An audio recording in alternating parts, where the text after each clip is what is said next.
সজল মুখার্জি, অনু সোহিনী ঘোষ, কাঞ্চন কৃষ্ণচন্দ্র সাহা, ইদ্রিস দিলীপ ব্যানার্জি, রত্না স্বপ্না দাস, আবহ সঙ্গীতে অনিতা সাহা, নির্দেশনা দিলীপ ব্যানার্জি। শুরু হচ্ছে নাটক গঙ্গা আমার মা পদ্মা আমার মা।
মাউলতলা, আমার মাথায় করা মাউলতলা,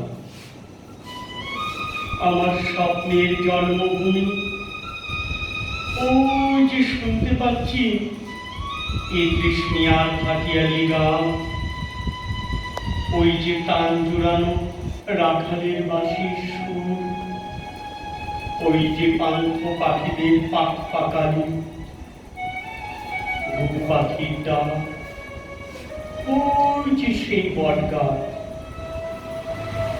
ওই যে ঘুঘু ডাকছে। বট গাছের ঝুড়ি নেমে গেছে ঘোলা জলের খালে। ওই তো ঝুড়ি ধরে আগুন গায়ে ছেলেরা ঝাঁপি কাটছে খালের জলে। ওই তো তালের গুড়ির ঘাটে নাসিমা চাচি কাপড় কাচ্ছে। বামন দিদি রসিয়ে রসিয়ে গল্প করছে চাচির সঙ্গে। সার সার হিজল গাছে কি পাহাড়ি ফুল। খালের ওপারে ওই যে প্রাইমারি স্কুল। আমি যে ওই স্কুলে পড়েছি, মাউলতলার প্রাথমিক বিদ্যালয়ে প্রাক্তন প্রধানা শিক্ষিকা নূরজাহান চৌধুরী। অনু, অনু ডাকছো? দেখো দেখো অনু, মাউলতলার নূরজাহান চৌধুরী আমার রক্তের অক্ষরে গল্প পড়ে অভিনন্দন জানিয়েছে। পড়ে দেখো। শোনো, এ চিঠি জবাব কিন্তু দিও, বেশ ভালো করে জবাব লিখবে। আজ এত আনন্দ হচ্ছে অনু, চোখের সামনে সব হারানো স্মৃতি যেন ভেসে উঠছে। জীবনে এত চিঠি পেয়েছি অনু, কিন্তু কিন্তু নূরজাহান চৌধুরীর চিঠি আমার বুকের মধ্যে। অনু, অনু, তোমায় আমি বোঝাতে পারছি না। দেখো দেখো, উপসংহারে লিখেছেন কাঞ্চন চৌধুরী নামে বাংলাদেশের হাই কমিশনার অফিসে একটি ছেলে যাবে আপনার সঙ্গে দেখা করতে। অনু, আমার শৈশবের মাউলতলার ছেলে, ওর কাছে কত কত কথা শুনতে পাবো। নতুন প্রজন্মের নতুন ইতিহাস। তবু তবু পুরনো সেই দাগটা, সেই দাঙ্গা বিধ্বস্ত পূর্ব বাংলা, দাঙ্গাবাদদের রুখতে বাবার মৃত্যু, অসাম্প্রদায়িক ইদ্রিস চৌধুরী সেই হুঙ্কার। আল্লাহু আকবার, আল্লাহু আকবার, আল্লাহু আকবার। খবরদার হালা, রাক্ষসী রান্না মাইয়া মানুষের গায়ে হাত দিয়ে হাত কাটতাম। খোকারে তুই নদীতে ঝাঁপ দিয়া পড়, সাঁতরাইয়া ওপারে চইলা যা খোকা। জানো, মায়ের কাছে নিশ্চয়ই কাঞ্চনের খবর, কাঞ্চনের কাছে নিশ্চয়ই মায়ের খবর পাওয়া যাবে। মা, মা গো, আমি তো সাথে মাটি পেলাম, কিন্তু তুমি তুমি যে আমার জীবন থেকে হারিয়ে গেলে মা। তুমি যে জানো, মেয়েরা স্বামী চায় মনের মতো, আমি তো তার চেয়েও বেশি পেয়েছি। তবু মনের একটা জায়গা, শ্বশুর শাশুড়ি, জীবনে আর কোনোদিন ফিরে পাবো না। তবু স্মৃতি, মা, বাবা, ইদ্রিস চৌধুরীর সেই গান এখনো আমার কানে বাজে। অনু,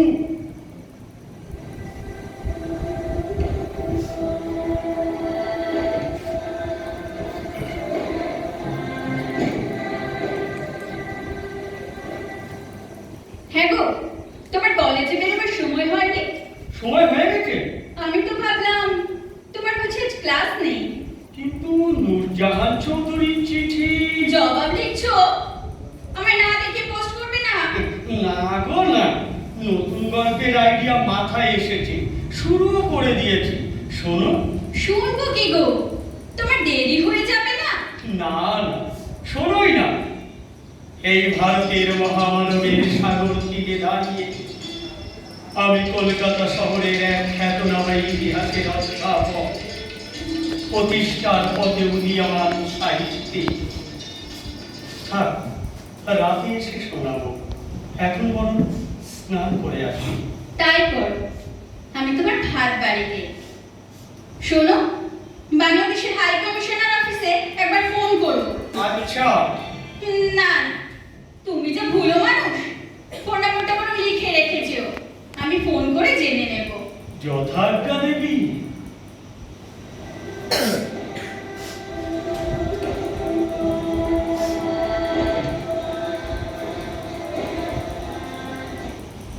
বারবার করে তোমায় বলে দিলাম, এসব কি এনেছো বাজার থেকে? কেন? তুমি যেমন যেমন বলেছো একেবারে অর্থ মিলিয়ে এনেছি। আর আমার কপাল, বাংলাদেশের ছেলে, ভাবলাম তপসি মাছ ভাজা, কই মাছের ঝাল। এনেছি তো, এত বড় বড় পাকা কই। দেখো দেখো, তুমি বুকটা একেবারে হলুদ, মরুলা মাছ কোথায়? মরুলা টক করবো কি দিয়ে? পাইনি তো। পানি? মা কাল দিবি বল। চম্পা টাকা আনলো কোথেকে? বড় বাবা এনেছে। হ্যাঁ এনেছে। তুমি ভুল দেখেছি। আমি ভুল দেখেছি? চিৎকার করছো কেন? বেশ করবো, বেশ করবে। হাজার বার। বিদেশ থেকে আসবে, মাছের দেশের ছেলে, কি ভাববে? ধুত্তারে, যত নষ্টের মূল ওই কাঞ্চন। কাঞ্চন নষ্টের মূল? হ্যাঁ হ্যাঁ, কাঞ্চনই তো অশান্তিটা ডেকে আনলো। ওই এলো কোথায়? দরজা খুলে দেখো। অধ্যাপক অমর ভট্টাচার্য। হ্যাঁ, আমি অমর ভট্টাচার্য। আমি নূরজাহান চৌধুরীর কাছ থেকে। তুমি তো কাঞ্চন চৌধুরী। আরে দাঁড়িয়ে কেন, ভেতরে এসো। না মানে একটু আগে মনে হলো আমাকে নিয়ে আপনাদের মধ্যে ঝগড়া। ঝগড়া নয়, ঝগড়া নয়, বিন্দাস। তোমাকে মরলা মাছের টক খাওয়াবে বলে ভুলেই গেছি।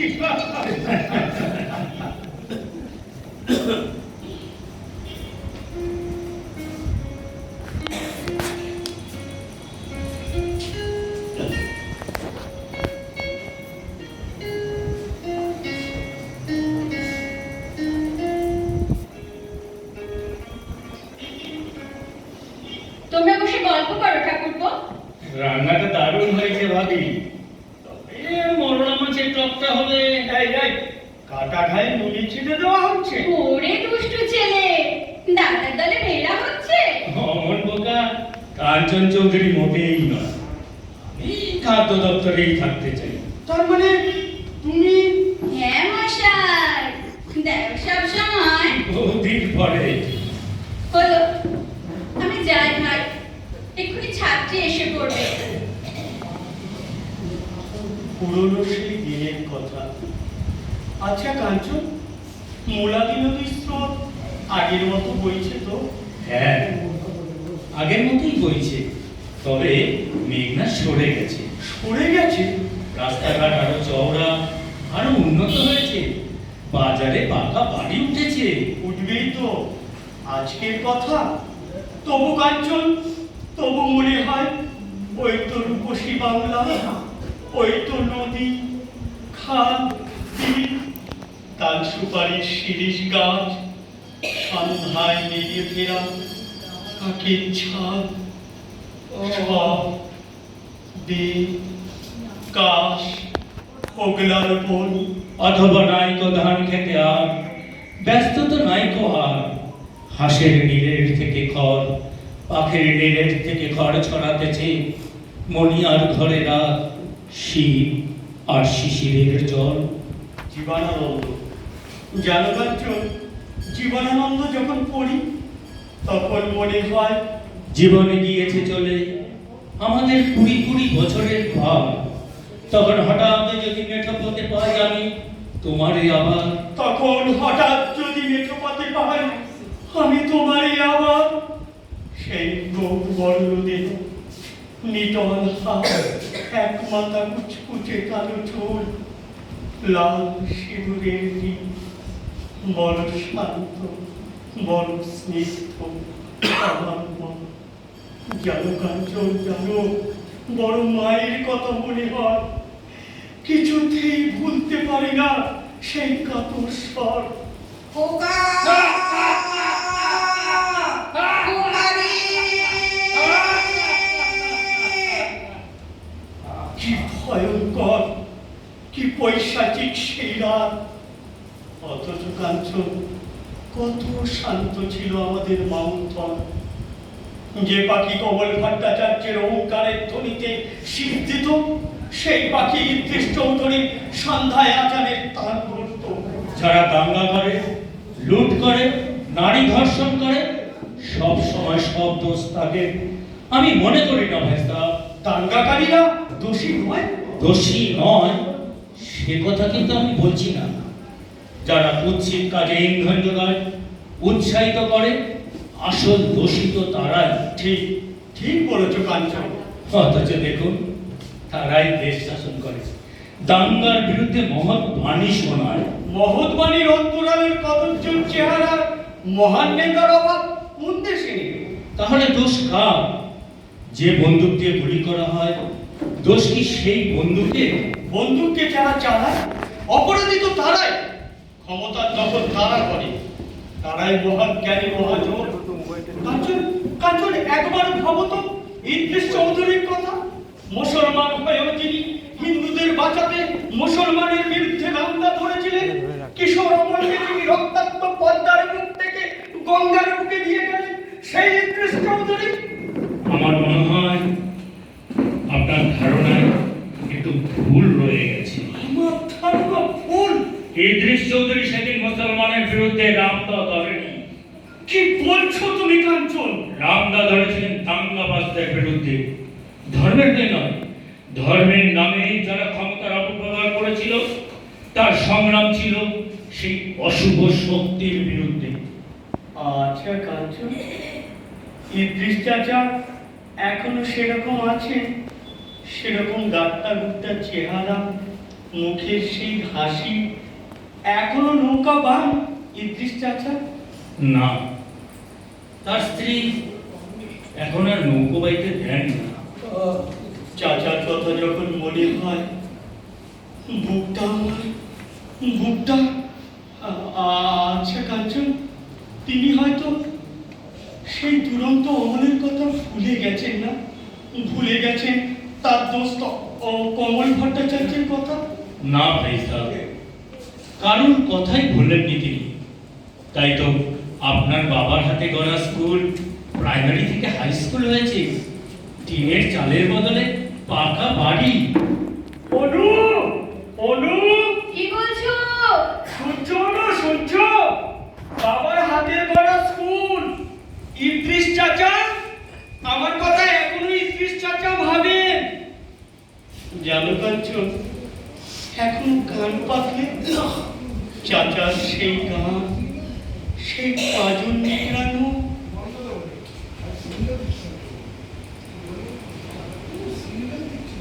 ভাই সাহেব, ভাই সাহেব, কিছু ভাবছেন?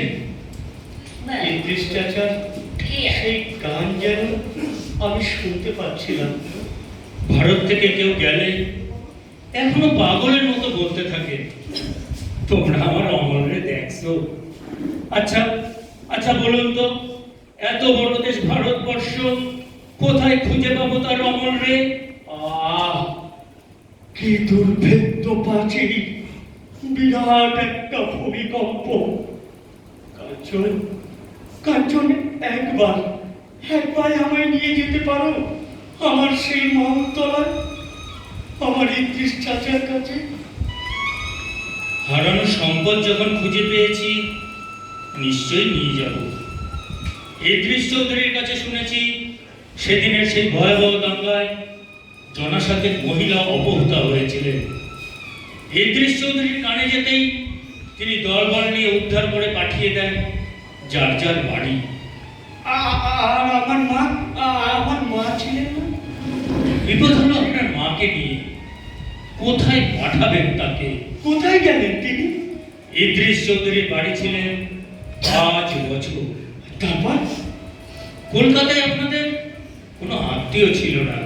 না, তবু বাংলার মাটিতে মায়ের অভাব নেই কাঞ্চন। পদ্মার মাকে হারিয়ে যখন গঙ্গায় এলাম, আশ্রয় পেলাম শিয়ালদা স্টেশনে এক সন্তানহীনা বিধবার কাছে। তারপর স্টেশন ছেড়ে রিফিউজি ক্যাম্পে ধীরে ধীরে সরলা মায়ের স্নেহ মমতা ফুল ছাড়িয়ে কলেজ ছাড়িয়ে আজ অধ্যাপক। পদ্মা স্নেহ মিশে গেল গঙ্গা স্রোতে। আর পদ্মার মা স্বামী হারিয়ে, ছেলে হারিয়ে, মানসিক বল হারিয়ে ফেলেন। মা, কলকাতায় লোক পাঠিয়ে ক্যাম্পে ক্যাম্পে আপনার ভোগ খোঁজ করেছেন ইদ্রিস চৌধুরী। বহুদিন আশায় আশায় বুক বেঁধেছিলেন। ভাবুন তো ভাই সাহেব, এক নিঃসঙ্গ নারীর শূন্যতার দিনগুলোর কথা। আর আমি এক নারীর মাতৃস্নেহ ভুলে গেলাম, আমার গর্ভধারিণী মায়ের কথা। সেই শূন্যতাকে দূর করতে ইদ্রিস চৌধুরী হিজড়া নিবারণ মাস্টারকে রেখে দিলেন তার পড়াশোনার জন্য। কি বলছো তুমি কাঞ্চন? গল্প নয় ভাই সাহেব, এক অশিক্ষিত মাঝির এই মানবিকতা গল্প মনে হলো সত্যি। মুসলমান নয়, হিন্দু নয়, ইদ্রিস চৌধুরী মানুষ। সেই মানুষটার চেষ্টায় আপনার মা হলেন মাউলতলা স্কুলের শিক্ষিকা। ওই মানুষটার পায়ের ধুলো যদি নিয়ে আসতে কাঞ্চন, তাহলে আজ স্বর্গের নামে যারা বিষাক্ত কোমল ফোটাচ্ছে, তাদের অন্তত বলতে পারতাম এই শহরে ইট কাঠ পাথরে নয়, কোমল ফোটে পাকে। তারপর থামলে কেন? বড় কাঞ্চন, তারপর আমার মায়ের কি হলো? মোরা একই বৃন্তে দুটি কুসুম, হিন্দু মুসলমান, মুসলিম তার নয়ন মনে, হিন্দু তাহার প্রাণ। কে আবৃত্তি করছেন? তোমার ভাবি। তারপর কি হলো মায়ের? সে এক রোমাঞ্চকর কাহিনী। শুনতে শুনতে আমার সমস্ত শরীর শিউরে উঠেছিল। সেদিন ছিল অবিশ্রান্ত বৃষ্টির দিন। সন্ধ্যাবেলা ইদ্রিস চৌধুরী দাওয়ায় বসে রেডিওতে গান শুনছেন। তারি ধরতে পারলে মনো বেরি, তারি ধরতে পারলে মনো বেরি, দিতাম পাখির পা অমনি আসিনা খাসার ভিতর অসীম পাখি কমনি আসি যায়। ইদ্রিস, কিছু কইবে ভাবি? হ্যাঁ, ক খোকা আর আমার আল্লাহ কিয়া বিশ্বাস করো ভাবি, কলকাতার লোক পাঠাইয়া আমি বহু খোঁজ করছি। জানি ইদ্রিস, কিন্তু আমি যে আর নিঃসঙ্গ জীবন বইতে পারছি না ইদ্রিস। ভাবি, আমি ঠিক করেছি আমি বিয়ে করব। ভাবি, মোরা একশে দেশের খাইব হাওয়া, একশে দেশের জল, একশে মায়ের বক্ষে ফলে একই ফুল ও ফল। মা, হ্যাঁ, আপনার মা রত্না ভট্টাচার্য, আজ নূরজাহান চৌধুরী। নূরজাহান? হ্যাঁ ভাই সাহেব, তাই বুঝি নূরজাহান চৌধুরী? তিনি নিঃসঙ্গ জীবনে আশ্রয় পেলেন, সংসার হলো, স্বামী পেলেন, আর এক ছেলে পেলেন, আর তার হারানো ছেলেকে খুঁজে পেলেন তার সাহিত্যে। কাঞ্চন, কাঞ্চন, তুমি আমায় গল্প শোনার জন্য তো? না ভাই সাহেব, গল্প নয়, বিশ্বাস করুন, এই পৃথিবী অমানুষে যেমন ভরে গেছে, তেমনি মাটির মানুষও এখনো আছে। ঠিক, ঠিক বলেছ কাঞ্চন। তাই তো মাটির পৃথিবীতে ফসল ফলে, তাই তো মাটির গাছে ফুল ফোটে। বুকের এইখানটায় হাত দিয়ে দেখো কাঞ্চন, এত আনন্দ, এত আনন্দ। অনু, অনু, শিগগিরি এসো, শিগগিরি এসো, এসো। এই যে অনু। কি গো, তুমি কি পাগল হয়ে গেলে? পাগল, পাগল, হ্যাঁ হ্যাঁ, পাগল, পাগল। তবে তবে দুঃখের নয় অনু, আনন্দের, আনন্দের। অনু, অনু, আমার মা বেঁচে আছেন। পাশের ঘর থেকে আমি সব শুনেছি। শুনেছ, শুনেছ অনু? আজ আমার কি আনন্দের দিন। আচ্ছা,